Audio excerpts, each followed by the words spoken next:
Validation ce mercredi du Système national d'information agricole et de sécurité alimentaire et nutritionnelle par le ministère de l'Agriculture avec l'appui du Programme alimentaire mondial. Cet outil informatique servira d'aide à la prise des décisions et permettra aux autorités nationales et partenaires de métier de mener des actions qui vont valoriser les secteurs agricoles pour lutter contre la sécurité alimentaire et nutritionnelle dans le pays.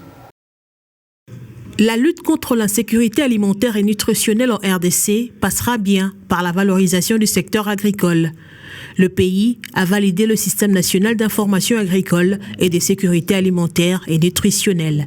Le domaine de l'agriculture est assez vaste et que les données de ce domaine ne sont pas assez facilement retraçables. Avec le système qui est mis en place, c'est que ça permettra au ministère, à toutes les parties prenantes, à tous les acteurs d'avoir les informations, les données relatives à l'agriculture. Malgré ses richesses naturelles et son potentiel agricole estimé à 80 millions d'hectares de terres arables et 52% de ressources en eau douce de l'Afrique subsaharienne, la RDC est l'un des pays les plus pauvres au monde. L'heure est désormais aux actions concrètes pour relever ce secteur qui est parmi les capitaux.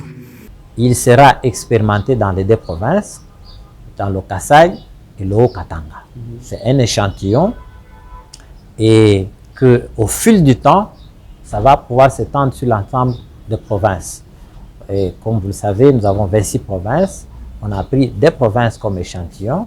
Des échanges fructueux entre partenaires techniques et financiers ont permis de mieux comprendre le fonctionnement de cet outil informatique du ministère de l'Agriculture qui va servir d'aide dans la prise de décision par les autorités et partenaires intervenant dans le secteur agricole et celui de la sécurité alimentaire. Depuis lors, ils ont fait les travaux en commission où on a fait appel aux consultants, on a fait appel à toutes les parties prenantes, aux points focaux, on a eu à faire le travail, mais ce travail avant que ce logiciel soit utilisé sur le terrain, il a fallu qu'il soit validé. Avant son déploiement et son utilisation sur le terrain, au niveau des inspections provinciales et territoriales à l'agriculture, ce logiciel sera déployé dans sa phase expérimentale dans 2 provinces pilotes.